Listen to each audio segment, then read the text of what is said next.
اسلام میں پڑوسیوں کی اتنی اہمیت ہے کہ نبی کریم صلی اللہ تعالی علیہ وآلہ وسلم ارشاد فرماتے ہیں حضرت جبرائیل نے آ کر اتنی دفعہ تاکید کی کہ شاید مجھے ایسا لگا کہ پڑوسی وراثت میں بھی شامل ہو جائے. اس لیے سرکار دو عالم صلی اللہ تعالی علیہ وآلہ وسلم نے ہمیں اس معاملے میں تنبیہ فرمائی. ارشاد فرمایا وہ مومن نہیں. یا رسول اللہ کون؟ فرمایا جو اپنے پڑوسی کو تنگ کرتا ہو.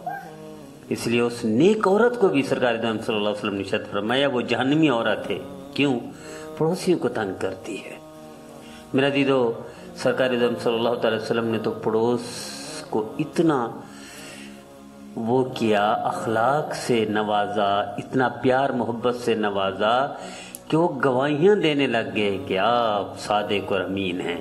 اور یہ کون لوگ تھے؟ کافر تھے، یہودی تھے، عیسائی تھے اور مشرک تھے، کفار مکہ تھے. نبی کریم صلی اللہ علیہ وسلم تو ان کے ساتھ نبھا فرمایا، زندگی بھر کبھی تکلیف نہیں پہنچائی. اور ہم مسلمان کو برداشت نہیں کر سکتے کہ کتنی سخت وعید ہے. فرمایا وہ مومن ہی نہیں، یعنی ایمان والوں سے نکال دیا، امت سے نکال دیا. نماز نہیں پڑھی، اتنا تنبیہ نہیں، روزہ نہیں رکھا، اتنی وعید نہیں، حج نہیں کیا، اتنا ڈرانا نہیں. لیکن اگر مسلمان کسی اپنے پڑوسی کو تکلیف دیتا ہے تو فرمایا یہ امت میں سے نہیں ہے، کتنا بڑا گناہ ہوگا. اس لیے نبی کریم صلی اللہ علیہ وسلم کی سنت پر صحابہ کرام نے بھی عمل کیا. حضرت ابن عمر رضی اللہ تعالی عنہ بکرا ذبح فرمایا اور خادم سے فرمایا سب سے پہلے اس پڑوسی کافر کو، یہودی تھا، جا کر دو. کیوں؟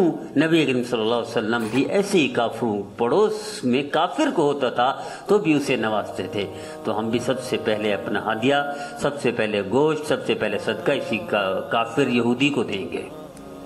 حضرت مسلم رحمۃ اللہ علیہ کا پڑوسی کافر تھا، 10 سال گند ڈالتا رہا، کچرا ڈالتا رہا، اور 10 سال نبی کریم صلی اللہ علیہ وسلم کی سنت سمجھ کر برداشت کرتے رہے. ان کو ایذا نہیں پہنچائی، یہاں تک کہ آخرکار وہ مسلمان ہو گیا.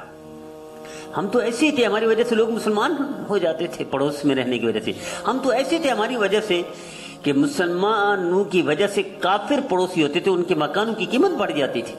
حضرت عبداللہ بن عمر حضرت عبداللہ بن مبارک رحمۃ اللہ علیہ، جن کا پڑوسی عیسائی، ان کو مکان بیچنے کی ضرورت پڑی، دگنی تگنی قیمت لگا دی. کسی نے پوچھا بھئی اس ایریا میں تو پلاٹ کی قیمت اتنا نہیں ہے، تو اس نے کہا اس لیے اس کی زیادہ ڈبل قیمت ہے کہ پڑوس میں عبداللہ بن مبارک رحمۃ اللہ علیہ رہتے ہیں.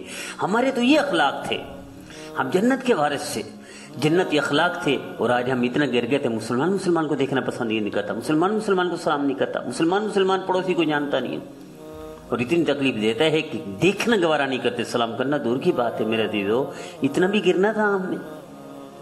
جنہوں نے نبی کریم صلی اللہ علیہ وسلم کی سنت کو سمجھا ہے انہوں نے ایسے ہی کیا ہے.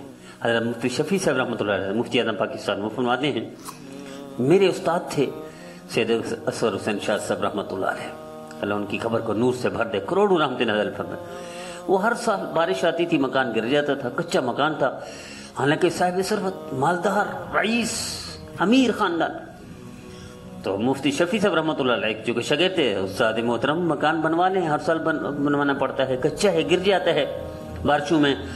تو انہوں نے ہاتھ پکڑا مفتی شفیع صاحب رحمۃ اللہ علیہ کا اور پوری گلی کا وزٹ کرایا. واپس آئے فرمایا دیکھو جتنے مکان ہیں بڑے پڑوس میں سارے کچے ہیں، غریب ہیں، اگر میں پکا بناؤں گا تو ان کی ہے نکلے گی. میں ان کی ہے نہیں نکالنا چاہتا تھا کہ ان کو دکھ نہ ہو. کاش ہمارے پاس بھی پیسے ہوتے تو ہم مالدار ہوتے تو ہم بھی پیسے وہ مکان بنا لیتے، اس لیے میں کبھی نہیں بنواؤں گا. اور زندگی بھر ایسے گزاری مالدار ہو کر بھی. ہمارے تو یہ اخلاق تھے. ہم تو اتنا خیال کرتے تھے پڑوسی کا کہ ان کے چھلکے، کیلے کے چھلکے، آم کے چھلکے یہ دور ڈالتے تھے تاکہ پڑوس کا کوئی بچہ نہ دیکھ لے کہ کاش ہمارے پاس پیسے ہوتے تو ہم بھی ایسے فروٹ لے آتے اور کھاتے.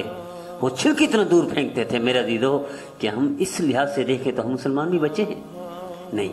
اور پڑوسی صرف یہ نہیں کہ آپ کے پڑوس ہوا، آپ ڈیوٹی جہاں کرتے ہیں وہ بھی پڑوسی ہے، آپ جہاں بس میں سفر کر رہے ہیں سیٹ میں بیٹھا ہوا وہ بھی پڑوسی ہے، ایئرپورٹ میں جا رہے ہیں جہاز میں وہ بھی پڑوسی ہے.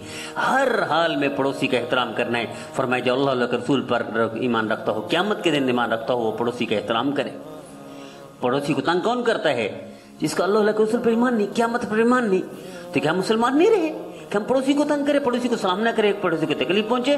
ہم مسلمان ہیں، ہم اللہ کے رسول کے فرمان بردار ہیں. آئیے ہم طے کر لیں آج کے بعد ہم اپنے پڑوسی کو تکلیف نہیں پہنچائیں گے، اگرچہ وہ گالی دے، غیبت کرے، بریک کرے، دشمنی دے. امام محمد رحمہ اللہ اپنے قریبی پڑوسی دشمن کو چھڑوانے کے لیے پہنچ گئے، قرضہ تک ادا کر دیا، اسے موت تک پتہ نہ چلا، جسے میں دشمن سمجھتا ہوں، جسے گالیاں دیتا ہوں، جس کی غیبت کرتا ہوں، جس کی برائیاں عام بازاروں میں بیان کرتا ہوں، چوراہوں میں بیان کرتا ہوں، وہی میرے محسن ہیں، انہوں نے مجھے قید سے چھڑوائے۔ ہمارے تو یہ اخلاق تھے، ہم دشمن پڑوسی کو جیل سے چھڑوا کر اسے بتاتے تک نہیں تھے، اور آج ہم سلام بھی نہیں کرتے مسلمان کو۔ اس نے بھی گرنا تھا، آئیے ہم طے کر لیں، آج کے بعد ہم اللہ علیہ رسول کے فرما بدار بنیں گے، ہمارے پڑوسی ہماری وجہ سے تنگ نہ ہو، پریشان نہ ہو، تاکہ ہم امت سے نہ نکلیں۔